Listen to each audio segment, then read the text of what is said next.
between the state and religion? Which party talks about the importance of all Indians being treated equally without fear or favor by the state? Which party talks about ensuring equality between religions?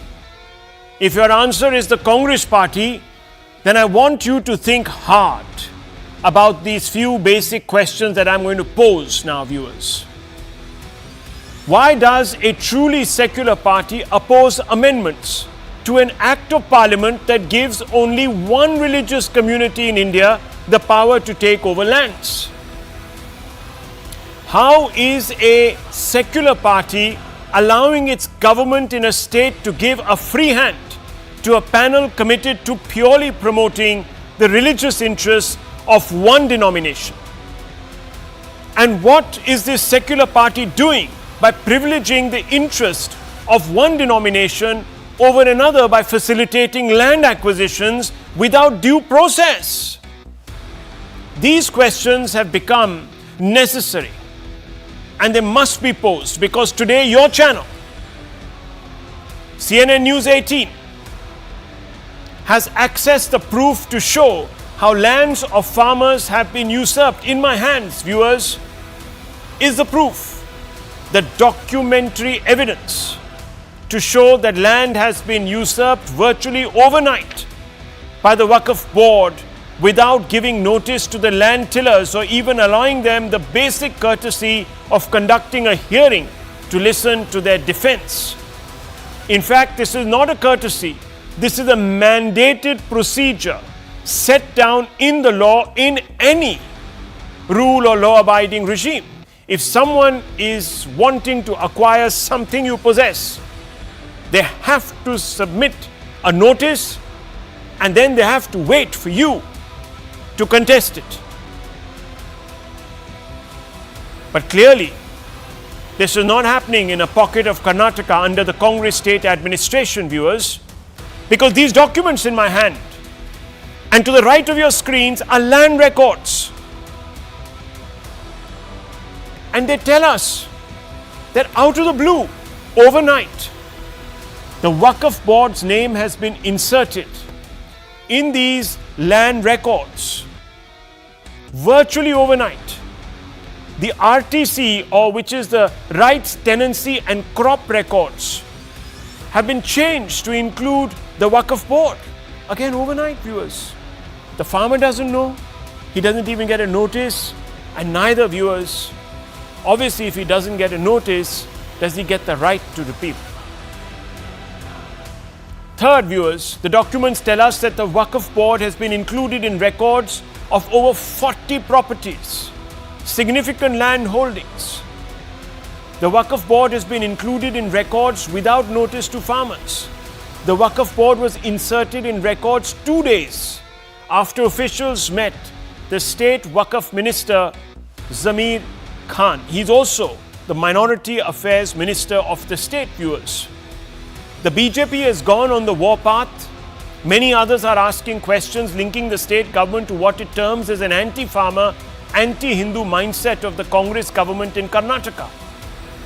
Shahzad Poonawalla, the national spokesperson, has come out and said Congress wants to steal land and give it to its vote bank. Congress is anti-farmer, and that is why it is opposing amendments to the Waqf Act. Karnataka Chief Minister is responsible for this brazen corruption. Clear signs that local officials were threatened to change land ownership. The Waqf has become the special purpose instrument for Congress to grab lands of farmers, unquote. This is a very, very damning indictment, albeit by the opposition party of the Congress government in the state. Caught out the Congress state government realizing that it was being accused of also selling the interests of farmers that it professes to secure across the country. The government sought to play down the takeover of the land, putting them down to lapses. Here is Krishna Baire Gowda, Karnataka Revenue Minister, and he says land mutation has happened with 41 properties. The tehsildars should have given notices, but that did not happen. It is a procedural lapse. So viewers, he says this is a procedural lapse. And he goes on to say the land mutations stand cancelled. There should be no attempts to spread confusion, unquote. Now viewers, had your channel not acquired these documents, had your channel, viewers, not put out this story, this travesty would have continued without question. And because your channel has accessed footage from a Waqf Adalat, where the Karnataka Minister for Minority Affairs is heard putting pressure on the local administration to up the pace of land notified by Waqf Board for acquisition, we know there is more to this than just a clerical lapse. Listen in, viewers. कुछ सालों से 10-15 साल से खाते बनाने के वास्ते दिए थे 80 पर एकड़ जहाँ खाते क्या खाता बनाना कर को आको है 330 पर आटर जहाँ हमने टोटल यहाँ आज बीजापुर के अंदर टोटल 330 पर आटर जहाँ यहाँ आको ही हमने हमें जो वफ़ अदालत कर रही खाली है तुमने अर्जियान ले ले को जाको डस्टबिन में डालने के वास्ते ये वफ़ अदालत नहीं कर रही। वफ़ अदालत के बाद क्या करते हमें दूसरे दिन कंसल्ट डिपार्टमेंट की मीटिंग करती, उनको 1 महीने का डेडलाइन देती हमें, हमारे प्रॉब्लम है 1 महीने के अंदर तुम्हें सॉल्व करना अगर को। जैसा कि बिदर के अंदर टोटल हमने 60% खाते दिए थे, 380% खाते की पेंडिंग थे, तुम्हें यकीन नहीं मानते 310 खाते बना को हैंड ओवर हमने कर डाली। टोटल हमें वफ़ अदालत करने के बाद टोटल हमारे किसके अंदर वफ़ अदालत करने के बाद टोटल 727 खाते बना को ही। So viewers, first time on record, there is talk of 700 land transfers that have to be effected within a deadline. Now the Congress may be giving the benefit of the doubt for the so-called lapse. There's no doubt that the party has backed this crackdown by the Waqf Board. This backing is very much in line with a pattern of favour shown by the Congress regimes, by many regimes, even at the centre, to the Waqf. And let me, viewers, bring out the hard facts. And on this show, unlike any other show at prime time, viewers, the hard facts speak for themselves with fidelity to the truth so that you can get closer to the facts of the matter. You can separate the wheat from the chaff. Now, the first instance, viewers. Under Congress government in 1995, remember the Narasimha Rao government? The Waqf Act of 1954 was changed to give the board unlimited powers to acquire land. This happened in 1995. The question is, was this a lapse too? Section 85 of the Waqf Act of 1995 places the onus of proving land ownership on the owner. Failure to do so shall lead to the forfeiture of the land to the Waqf Board. Was this a lapse too, viewers? Here's another instance. Section 8 of the Waqf Act of 1995 says that total cost of surveying land will be borne by the state government. Now viewers, this is an abuse, a complete abuse of power and most importantly of secularism as enshrined in the Constitution. Why should the state be paying for any act by any religion or any religious body? Think about that, viewers. Was this a lapse too? Here's another instance. Section 40 of the Waqf Act 1995 empowers the Waqf boards to determine whether a property is a Waqf asset. Was this also a lapse too, giving unbridled powers? The day before the Model Code of Conduct kicked in, before 2014 LS polls, the UPA handed 123 prime properties in Delhi to the Waqf Board. Some of them were managed by the LNDO, viewers, and these were in the heart of the city, some even in Lutyens, Delhi. Was this also a lapse, a clerical lapse? Viewers, there is a pattern here. And the sooner we call it out, the better it is for those who are going to be affected by these changes, which are akin to basically, viewers, land grab.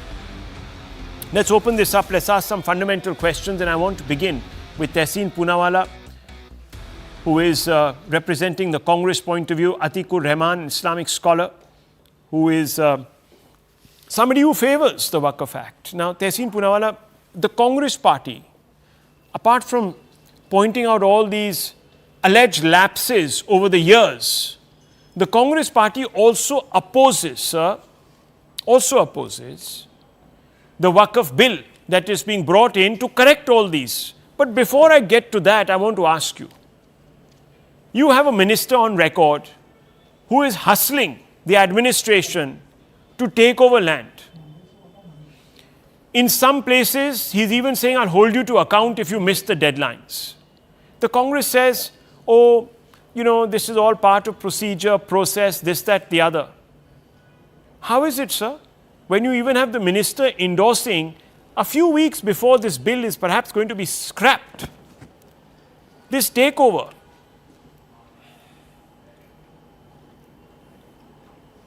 Thank you, Rahul. Good evening and thank you for having me on the show. There are three essential components which have been conveniently mixed up to make it sound deliberately perhaps as if Congress is favoring a particular religion. So let's understand which of these three issues are. Number one, kudos to you and your investigative team of your channel.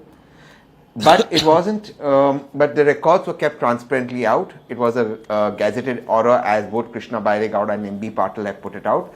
It was only 11 acres which were a gazetted error and they have been rectified. So this was put transparently before the people, it's been rectified and there's no controversy there. Let's come to the larger issue. The Waqf bill is being opposed by the Congress. No, there is no Waqf bill. One is either pregnant or not pregnant. If there is no pregnancy, there is you cannot oppose something that isn't there. There isn't a bill. There is something being discussed right now in a parliamentary committee, in a joint parliamentary committee. It's not before Parliament. So the question of a political party, any political party opposing or no, can only happen when you have a bill. You, Rahul, I, or no one here has a draft copy of a bill. So why is it being made out that the Congress is opposing something that isn't before the people or the public or the Parliament? Which comes to the last and the third and most important and pertinent question. The minister said to bureaucrats, as per the law, what needs to be notified within a particular, which were Waqf Acts, Waqf land, which was around 1.12 lakh acres, which was previously managed, now down to 23,860 acres. Please do the needful. This is according to the law. What part about this is illegal? But I'll tell you where the BJP is doing politics in this. In the Muzrai department, which actually manages religious endowment land, 748 acres of land faces encroachment. This is our Hindu fellow citizens' lands. Why does the BJP not speak about it? Because the only thing the BJP wants to do before the Maharashtra polls is a fake Hindu-Muslim narrative for 11 acres which has fallen flat on their face. It's not actually 11 acres. This is one instance, and I don't remember the state government, unless you can point it out to me, Mr. Poonawalla, that the state government held a press conference to clarify that this was quote-unquote a lapse before today, before this story broke on this channel. Now, one second, Mr. Rahman, one second. Hold your horses. I'll explain to you why they did that. Yeah, why didn't you act, sir? I'll tell you why they did that. I'll just take a second to explain to you why they did that. Yeah. They did that because of a fake narrative before the Maharashtra elections spread by the BJP that land of Hindus was being given to Muslims. That's how the BJP was manipulating it.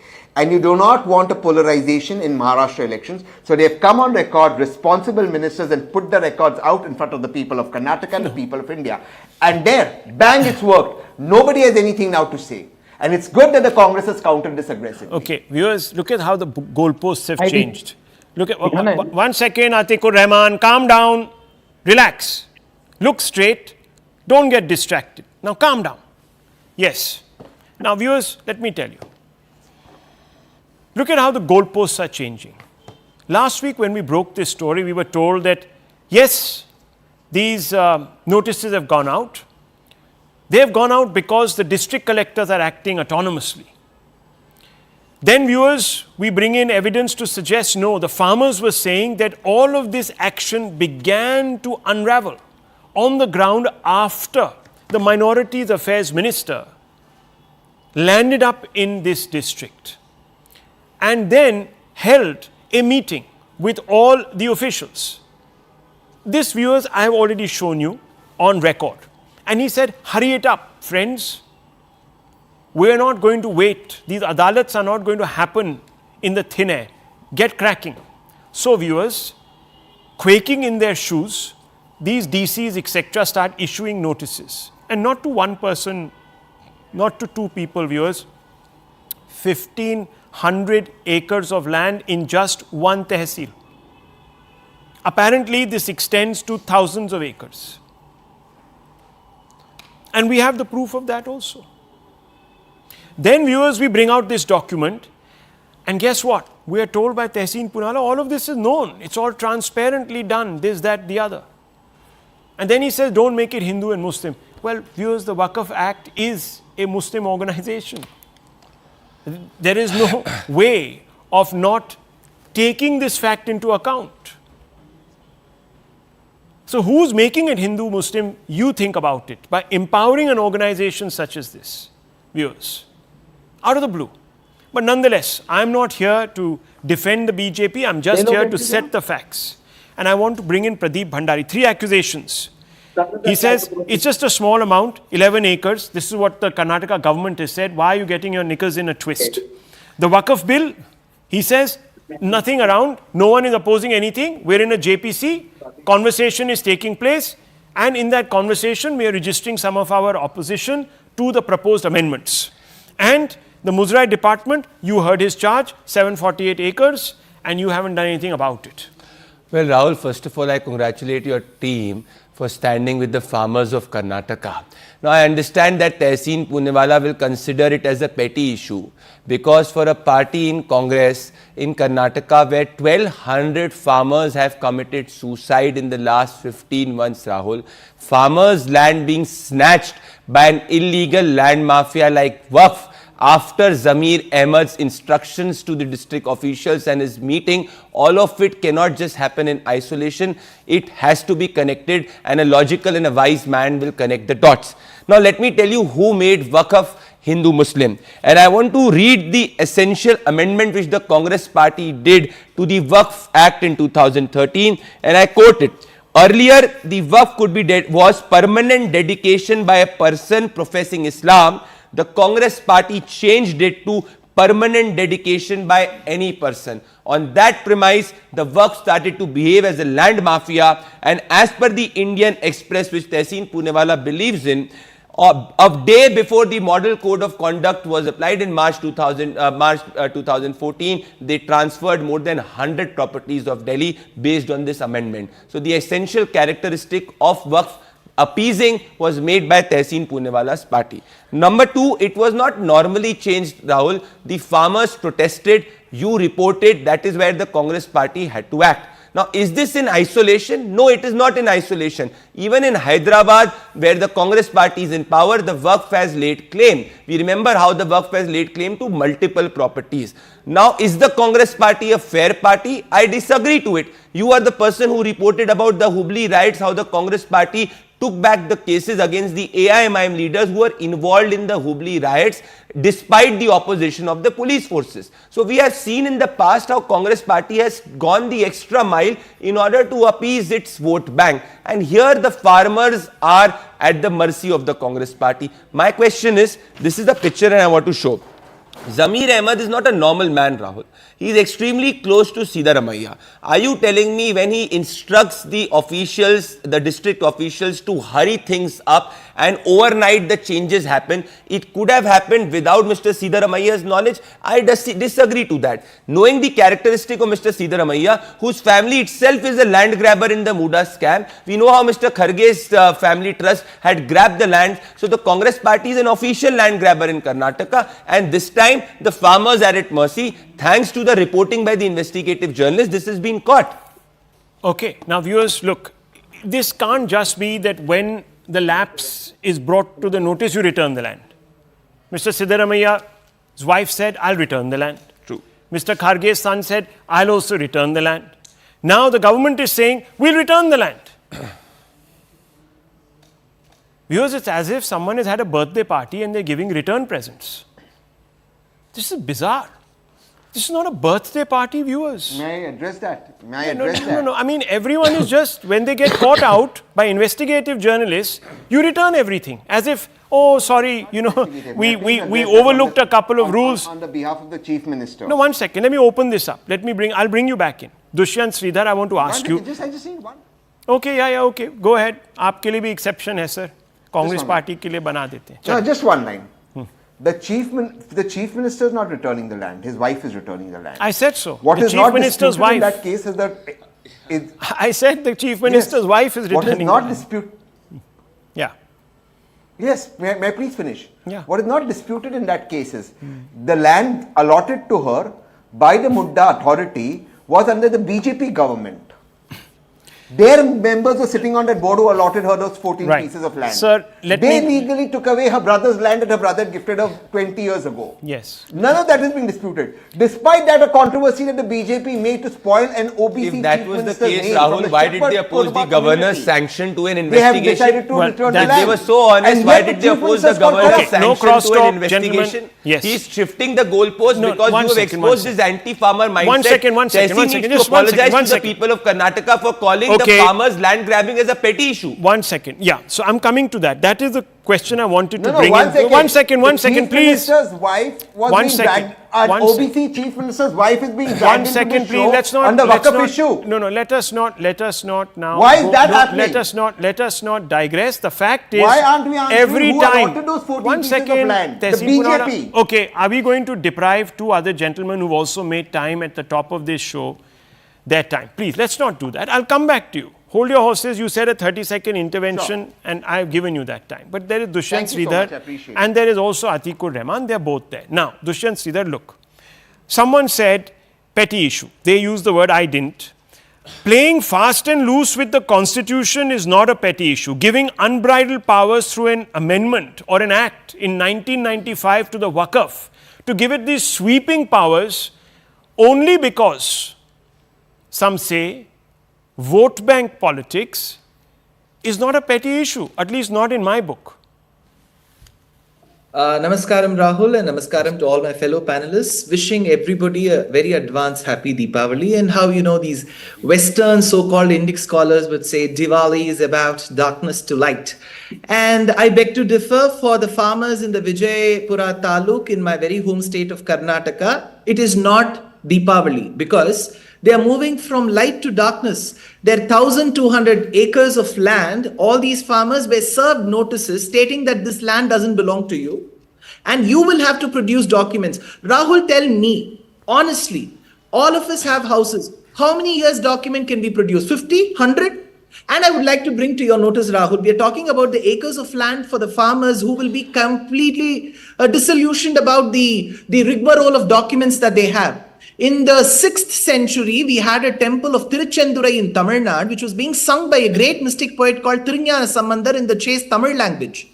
And that temple, which was renovated by Parantaka Chola, Aditya Chola, Rajendra Chola, in every inscription, there are 50 inscriptions in the temple. And in every inscription, the king says, I am a servant of Isha, which is Shiva. And that large temple, which has been sung in the 5th and the 6th century, even before Islam was born, you won't believe. That temple, which is 1,500 years old, Waqf Board is claiming the temple is theirs. I'm quoting verbatim. Abdul Rahman, it has come in the federal, please check. Abdul Rahman, the head of the Tamil Nadu Waqf Board, has refuted Minister Rijiju's claim. He says, quote, the entire village would measure up to 800 to 900 acres and Waqf property covers about 480 acres. The 1,500-year-old temple is on Waqf property. There is no harm in having a temple on Waqf land. And the definition for Waqf as per the Acts is once a property is given in the name of Allah, it is a property of Allah. Why can't I apply this rule to Shiva? When the temple has been built for Lord Shiva, it is a property of Shiva. It cannot be donated, given or snatched by anybody. So you're talking about the farmers' poor land there. I'm talking about a 1,500-year-old Shiva temple which is claimed to be on Waqf property. And the last point, Rahul, I'm sure there's another panelist waiting. Shri Tehseen Poonawalla did say that there is an election coming up. So there is this issue which is raked up. The issue that I'm talking about, Tiruchendurai village, has no relation to Maharashtra elections. It is about 8 months old. And if at all, we should never rake up issues just because elections are coming. We can never rake up issues because until that one nation, one election comes, every 2 months we will have an election. Well, let me flip the question. Has the order been given by the Karnataka government to quickly pull in all these properties, if you're talking about timing, viewers, to quickly allow the Waqf to collect properties before the bill is introduced in Parliament in a couple of months? If we are just talking about timings, etc., and motivations linked to timings. Let me just open this up and bring in the Islamic scholar Atikur Rahman. Mr. Rahman, I don't want to get into the nitty-gritties of what exactly is happening in Karnataka. I just want to ask you, do you believe any community should be denied the authority that the Waqf vests in the Muslim community, sir?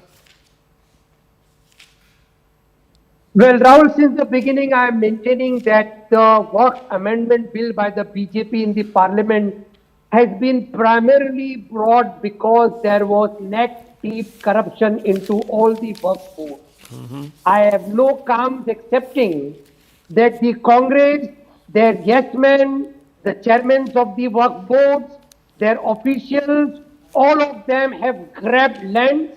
They were into, land mafia. And this is why every time the Muslims claimed any of the properties, and this has come to light recently when the BJP reported, but we are suffering from this. We are suffering from this since more than 2-3 decades. Mr. Tehseen Poonawalla, I do not know whether he is speaking specifically of the Karnataka farmers or he is speaking on the whole. I am speaking on the whole. Second important point is, Rahul, that since it has been established that all Congress governments and even the BJP governments, wherever their chief ministers are, the chairman, though he was a Muslim, but in the Waqf boards, besides that the land and the property has been given by a Muslim in Allah's name, there was nothing Islamic in it. There was nothing Muslim in it. So I would request all channels and all platforms to please detach the name of Islam and Muslims from the Waqf boards. And I have a very deep concern regarding this. That since 1938, Rahul, there are 2,000 amendments to this Waqf board. And all 2,000 amendments have increased the powers of the government, not the Muslim community. The Muslim community per se has never gained out of any Waqf boards.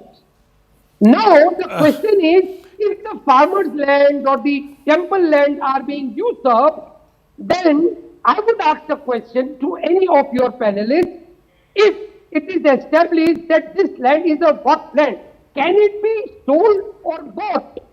It cannot be. No, it can't be. But 1 second. Oh, 1 second. You can still misuse it. You can do other things with it, as you know. But I didn't ask you that question. I didn't want to get into the nitty-gritties of the Waqf Act, section, whatever, the contemplation, the constitution of the board, etc., etc. I'm asking you a simple question. If there is one community that has this right, shouldn't the Hindu community also have this right to reclaim, for example, all its places of worship? To go out there and say, okay, denotatively, this piece of land belongs to Lord Shiva, that one belongs to Lord Krishna, that one belongs to Goddess Durga, and therefore we are taking it over? Why not, Rahul? Is there no Hindu Endowment Act? Okay, so then let me ask you. No, sir, it's very different. So let me ask you then. Let me ask you this question. And this is an important question. Do you support the repealing of the Places of Worship Act? Yeah, I give 100% to this government that immediately it should be repealed. Why it is not repealed? I have asked thousands of times that why the BJP is playing with the whims and fancies. No, I'm asking you. Forget about what the BJP should do. I'm asking you, should the Places of Worship Act be repealed so that we can reclaim, the community can reclaim places that it believes are disputed? Simple question, sir.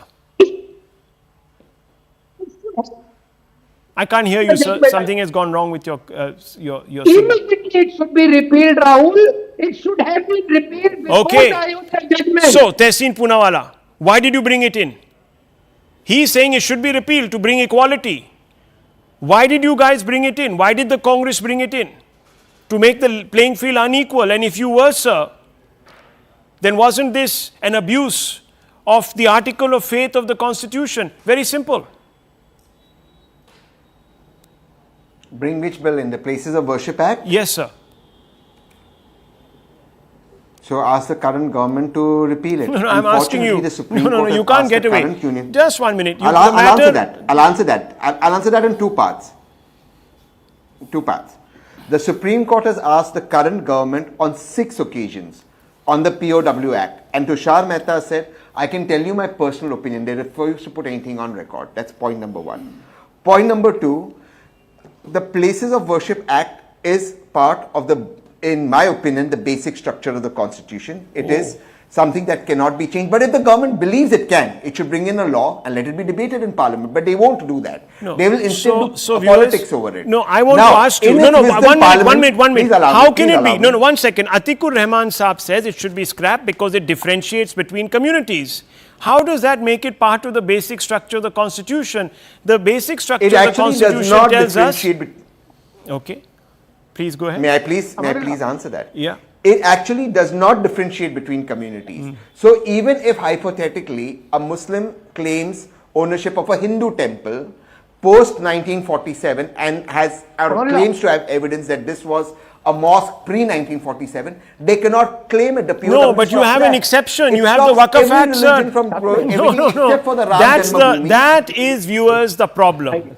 Because while you have the Places of Worship Act that prevents communities from taking over each other's land, which is obviously on the face of it a very secular, non-discriminatory act, you have, viewers, the Waqf Act of 1954 originally, which was then made even more watertight, which gives the Muslim community the right to notify any land. And after that, any person, not just the Muslim community, any person. So viewers, here is the problem.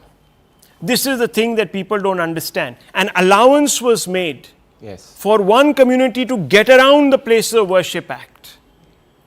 And then they tell us that the Places of Worship Act is the touchstone of constitutional secularism. Viewers, this is the problem. And who knows how it is manifesting itself in the state of Karnataka today? Because there is a series of decisions that have been taken right from the budget. I don't need to enumerate them, viewers, here. We've done enough stories for you over the last few days, months, weeks, bringing out disparities. Clearly there is a pattern. And the government, let me tell you, would not have given back, corrected these lapses had we not brought out this story. 44 farmers, maybe more, we don't know, would have actually been today, viewers, disenfranchised from their lifeline, their land. And this is a party that promises uplift of farmers to safeguard their interests to their last living breath. Now, viewers, that is hypocrisy. I want to move on because there has been a significant development, a very big one, and those pictures tell you the story. We've put a lander on the moon. We've made some of the biggest space rockets on Earth. We've fired ballistic missiles, scrapped together to make our own aircraft carrier and even jet fighters, and we've even got a nuclear weapon or two. India has many unbelievable technological firsts to its name that have transformed the world, beginning with the invention of the zero and the decimal. But yet, viewers, we didn't have our own Boeing or Airbus, a private sector firm with a final assembly line. Today, even that gap has been filled with the historic inauguration of India's first aircraft assembly line in the private sector. Those are the pictures, and those are the pictures coming to you from Gujarat, viewers. This assembly line will see the rollout of 40 medium-lift C-295 aircraft, which will replace the Indian Air Force's Avro fleet in just 2 years from now. The first of those planes will roll out in 2 years from now, and before the decade is done, viewers, all the planes will roll off that assembly line and join the Air Force fleet. The plant has come up after a deal was inked by a Tata Group company and Airbus Defence and Space. The ribbon was cut by the Prime Minister in the company of his Spanish counterpart, where the aircraft is made exclusively till now. And you can see those pictures, lot of pomp, pageantry, the Prime Minister walking his counterpart, his Spanish counterpart, through that factory. You can already see a disassembled body of a plane there. In the middle, a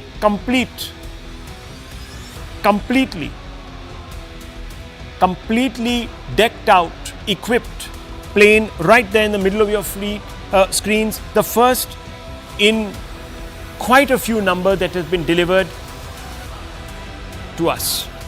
The production of this craft is being hailed as a game changer, and rightly so. Let me give you some quick insights.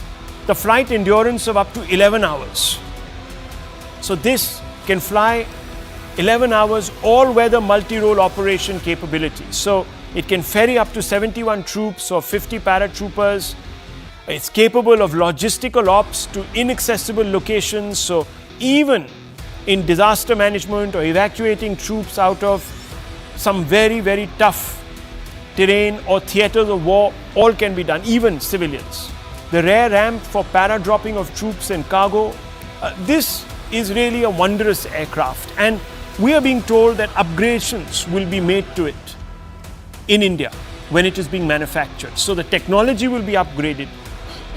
It will lead to the generation of thousands of jobs, not in situ, but also beyond, because there will be people who will be producing ancillary parts for this plane. And of course, there will be a whole host of other services that will come up in and around this plant. The Prime Minister was naturally thrilled as he sees the endeavour as a major vindication of his determination to make in India for the world. And listen to him. Bharat में defence manufacturing ecosystem नई ऊंचाइयां छू रहा है। तब तो कोई ये कल्पना भी नहीं कर पाता था कि भारत में इतने बड़े पैमाने पर डिफेंस मैन्युफैक्चरिंग हो सकती है। बीते दशक में देश ने ऐसे अनेक फैसले लिए जिससे भारत में एक वाइब्रेंट डिफेंस इंडस्ट्री का विकास हुआ। हमने डिफेंस मैन्युफैक्चरिंग में प्राइवेट सेक्टर की भागीदारी को विस्तार दिया, डीआरडीओ और एचएएल को सशक्त किया। यूपी और तमिलनाडु में 2 बड़े डिफेंस कॉरिडोर बनाए। ऐसे अनेक निर्णयों ने डिफेंस सेक्टर को नई ऊर्जा से भर दिया। Well, the Prime Minister deliberately stressed viewers on a laundry list of achievements under the Make in India. Why? Because for very long the opposition had mocked his Make in India dream. October 14th, 2024, Jairam Ramesh, which is today, said a few days back, Make in India has simply become fake in India. Fake in India. April 12, 2019, Rahul Gandhi, Prime Minister Modi gave you an empty slogan called Make in India, but we only see made in China products, unquote. These are his words. February 9th, 2017, P. Chidambaram. How will indigenous digital and cardless tech work in rural India? What will the poor do, he said. Today, viewers, rural India digitization has become a case study for the rest of the globe. People are actually asking us for the technology. Even America. While it hasn't always been smooth sailing, the criticism is vastly exaggerated, and the hard facts will once again show you why. Make in India has registered some impressive milestones, and these hard facts, viewers, indisputable, will again help you separate the wheat from the hyperbole. COVID-19 vaccinations, September 25, 2014, India achieved rapid COVID-19 vaccination coverage, became a major vaccine exporter, supplying nearly 60% of the world's vaccines. Vande Bharat trains, India's first indigenous semi-high-speed trains with 102 service operational, showcasing advances in rail technology and modern passenger experience. The launch of INS Vikrant, India's first domestically made aircraft carrier, highlights a shift towards self-reliance in defence. Total output of defence production reaches 1.27 lakh crores and exports to over 90 countries. Defence exports, talking about those, show a tenfold jump from 1941 crores in 2014-2015 to rupees 21,083 crores in 2023-2024. Global defense recognition, made in Bihar boots are now part of the Russian army's equipment used in Ukraine. Electronic growth, the electronics sector grew to US dollars 155 billion in FY23, nearly doubling production since FY17. India's second largest mobile manufacturer, producing 99% domestically. Merchandise export. India recorded $437.06 billion in merchandise exports in FY 2023-24, reflecting its growing role in global trade. Bicycle exports, viewers, you name it. Toys, willow bats for Kashmir, from Kashmir, Amul's global presence, all of this, viewers, is happening. Toy production, India produces 400 million toys annually, with 10 new toys created every second. The impact of indigenized production is also having an impact on India's economy. India is now the first among the world's most attractive investment destinations, first among the world's fastest growing economies, first among 100 countries on the Growth, Innovation and Leadership Index, first among 110 investment destinations polled globally, 7th most valued national brand in the world. India's rank jumped 12 positions in the Ease of Doing Business 2016 list by World Bank. India's moved 16 places in the Global Competitiveness Index 2015-2016. India jumps 42 spots in 9 years, ranks 39th in Global Innovation Index in 2024. It's happening here, viewers. Make in India is actually happening. Let's open this up, because there are still some people who don't believe so. Let's ask them why they don't believe so. But first, Air Chief Marshal, retired R.K.S. Bhadoria, joins us. And I want to ask you, Air Chief, and this is an important question, because many people want to understand, why is this a game changer and how does this impact the move towards Atmanirbharta in militarization? Can you explain? I think it's a game changer because it is the very first contract directly with the private sector. So it is the first military aircraft contract, and it's a huge step. So far it's been all largely built to print, and thereafter D&D, DRDO and DPSU's involvement with bit of private sector outsourcing. But this is the first time Tata's as private sector along with Airbus has set up this. So it's a game changer in that respect. If we have to become a aerospace power, and if we have to change our aerospace aviation industry, which is very complex, and we have to really bring in efficiencies, reduce cost, bring in high-tech, technologies, do our own R&D and D&D, then this base has to be set up, and the private sector involvement, MSMEs, startups, has to really increase multifold. So from that aspect, I think it's a game changer. For the first time, transport aircraft production has been set up in the country, that too in private sector. Therefore, game changer. So far, it was only fighters, trainers, and helicopters. It's game changer because once the kind of technologies and the new job creation happens, the kind of skilling that happens which is very high tech or very high level in the aviation world, it will make the base in our industry, which will really be the stepping stone for all our subsequent D&D efforts, R&D efforts. Right. Maybe upgrade of the same as far as Tatas are concerned, but as an industry, the technologies and capability that will bring, our D&D and R&D will start to really increase. Our abilities in those fields will increase. Therefore, in the coming years, in the next 2 decades, you will see the impact of this. And similar such programs, more such programs need to happen, and that's why it's a game changer. So, Chief, just elaborate on that point. Assembly line evolves an ecosystem for Make in India. That's what we are told. How? Ecosystem,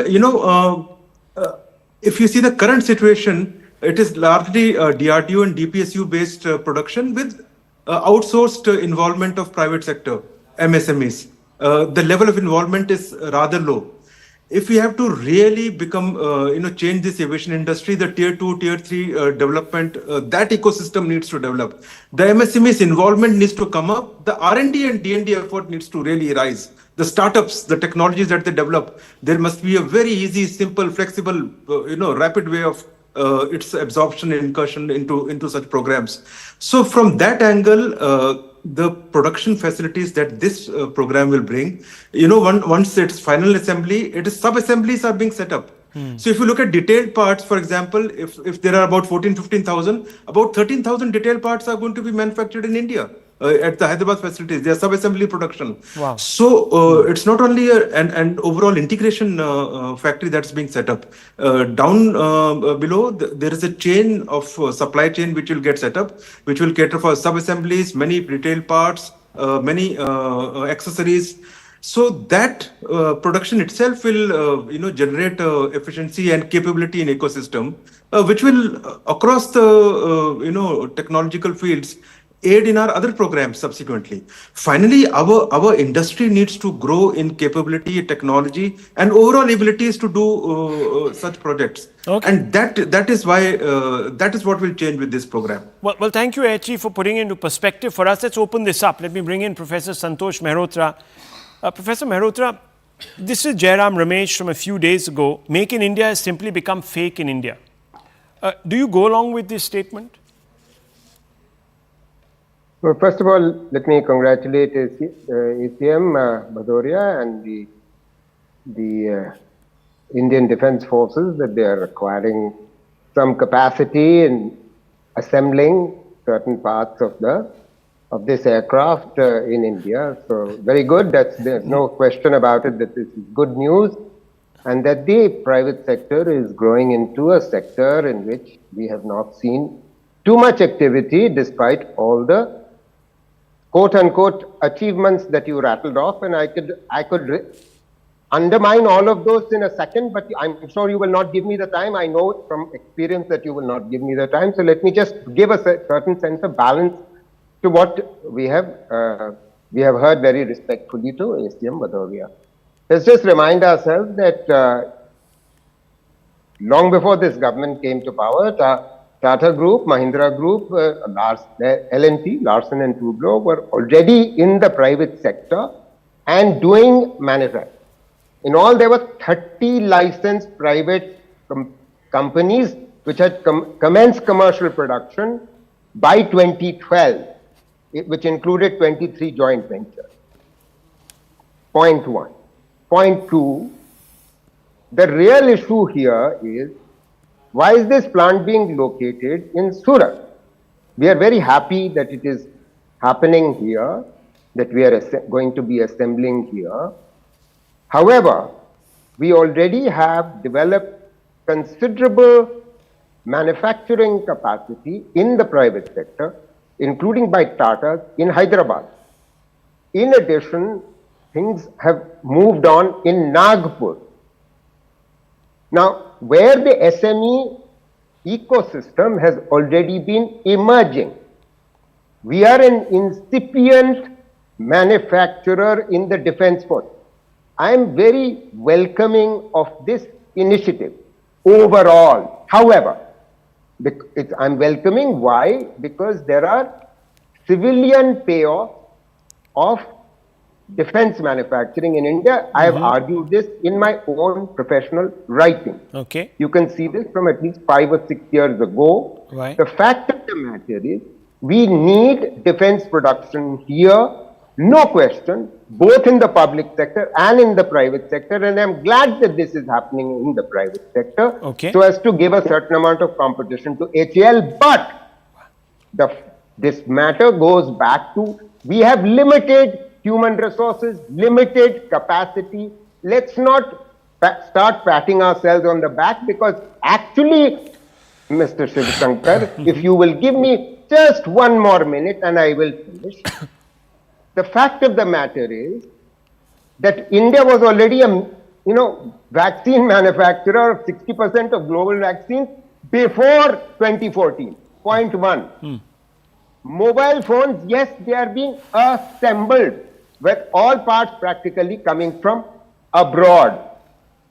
You tried to tell us about the massive increases in FDI. FDI is still less than 2% of GDP. It used to be over 2% of GDP until 2014. So let's just remind ourselves that manufacturing as a contribution to GDP in this country has systematically come down after a 25-year average prevailing till 2014. May I finish? I'm finishing. Until 2014, it came down systematically until 2 years ago. It had fallen after maintaining a 17% average in contribution to GDP to 13%. Manufacturing exports fell, manufacturing GDP fell, manufacturing employment fell, and so on. So don't go on about and misleading people. I'm very pleased that this defense Okay. production He's very capacity pleased, is happening. but he's very Okay. pleased, but there are many buts. Yes, quickly. Let me Pradeep go ahead. Bhandari. Mahindra's target when the Congress was in power was 10 billion. Now, when this government is in power, in 5 years, the target is 25 billion. Now, let me just quote Rahul. We all are aware that we did not even have the capability to make bulletproof jackets. What is Mr. Mehrotra talking about? He's looking at it in a pessimist point of view, but let me just quote certain facts. Fact number one, we had just 2 mobile manufacturing units till 2014. This has jumped to 200 right now. Fact number one, the exports have jumped by 7,500% to 1.2 trillion, which is number 3. Number 3, 99% of the mobile used in India are domestically made, even if assembled. Sir, at your time, it was not even there at the time of the Congress party. Number 4, that we are the second largest mobile manufacturer globally, even if you look at the assembly part. Now, you remember HAL, Rahul? The Congress party used to abuse the HAL. The data suggests that in the last 4 years, HAL has recorded more than 7,000 crore profit. We've converted it into a profit-making PSU. Now, let me just quote on the defense part of it. We are exporting to United States of America, we are exporting to France, we are exporting also to Russia, and Russia is paying us in Indian rupee. Our defense export only in the year 2023-2024 was 21,000 crore. The Congress party in 2013-14 had left us with less than 1,000 crore of defense budget, defense export. So why are you comparing apples and oranges? It was not even 1% of the total need. Now let me quote another data point. On the UPI part, Mr. Mehrotra did not mention 50 million transactions are happening every day. We are the largest ecosystem of digital financial transactions. The Congress party had mocked it also. That is also point number 2. And he is talking about vaccines. Please tell me, Rahul, when have we produced vaccines at this large scale, made in India vaccines, as we have done? And this was the same party which was abusing Covaxin. It was at the time of COVID talking about vaccine hesitancy, was backing the likes of Pfizer and not backing the made in India vaccine. So the facts tell you that India has grown in the defense manufacturing part. Even defense production unit, our capacity has grown to more than 1 lakh crore, and our export has jumped by more than 35% in the last many years. So I don't know what Mr. Mehrotra is talking about. Even I really don't know what I'm talking about. no, Well at done, least on Pradeep. facts, Mr. He Mehrotra. didn't interrupt you. It's okay. Mr. Mehrotra, you can have a different side of the picture. I respect. Can't I congratulate him? Sir, take it on your chin. Doesn't matter. Mr. Mehrotra, and on the FDI part also, allow me, Mr. Mehrotra, the FDI in defense sector was enhanced in 2020. The limit was enhanced up to 74% through the automatic route. Later on, it was extended to 100% through the government route. So appreciate the steps which we have taken. You can point certain mistakes, but on the defense manufacturing part, Mr. Mehrotra, there is no comparison. Okay, India has let me moved by ask. leaps and bounds. Let me ask Tehseen Poonawalla. Would it be fair, Mr. Poonawalla, to say make in India is fake in India? Do you think Jairam Ramesh has once again been dismissive, condescendingly dismissive, and his generalization lacks substance? Rahul, at the onset, let me congratulate the Indian government, the Indian Air Force on the Airbus Tata tie-up, and we hope that these transport aircrafts will be manufactured sooner, and in the next 2 years they will be in service. As you know, Rahul, and you cover the defense sector, that I never did. That I more covered than the law, tactics, it is legal beat. logistics that help you win war. Never covered the defense sector, the you know, legal more than beat. tactics.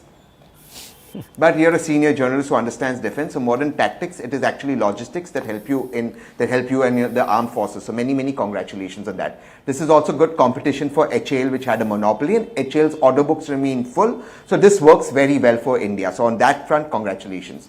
But look, we are confusing the issue. One, Mr. Mehrotra put it correctly, that the target of 25% of the GDP in manufacturing, the target of 2020 has been postponed 3 times. It's now been postponed to 2025, and we've still not, even a decadal manufacturing 14.5% is below the average of 2014, what the Modi government inherited of manufacturing a sector of GDP. Point number 1. Now we keep talking about the vaccines. Had it not been for Other manufactured produced the vaccines in India. The vaccine was actually made by Astra and Oxford, and that was 80 to 85% of the vaccine. The other vaccine made in Bharat Biotech, actually WHO did not approve it. So even what we Again, exported he was is mostly vaccine, which come was made by on. Astra. I'm Come not on. taking away from the efforts of the private sector. Now to the third part, which is the most important part. Yes, on certain ratings and certain parameters, we have gone up. It is Bharat Biotech which has won the award at the World Vaccine Congress, Tehseen. let me tell you. Can Come I? on. There is not I debate don't this know. way. One It's second. extremely It's not. unfair. It's not. No, hang on. This It's is not. extremely unfair. I'm on a show. This is I'm actually. putting in my point. This is and I'm- actually. I'm interrupted. They No, don't have. Okay, Tehseen, I have run out of time. Actually, this is fake in India. Let's be honest. Because that vaccine has actually won us global accolades. And I was just about to interject when Mr. Bhandari stepped in. Anyhow, because look, the point is, a beginning has been made, a promising beginning. And this will have repercussions, positive ones, down the line. It will just take your mind back to the automobile revolution in India. That's what you're seeing here. Hopefully, viewers, this was just a trailer. I'll leave it at this.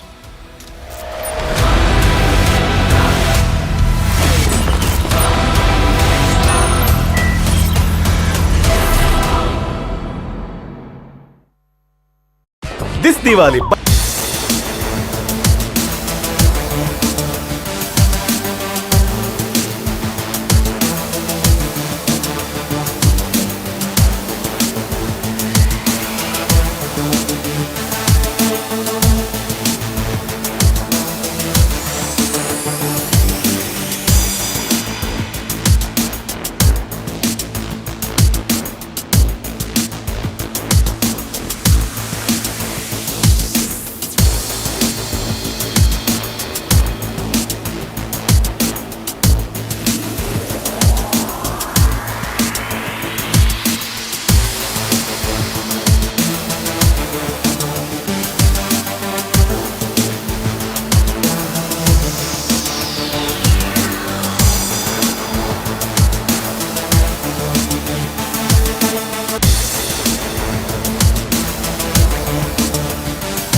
Hello, Namaskar. This is First Post and you're watching Vantage with me, Palki Sharma.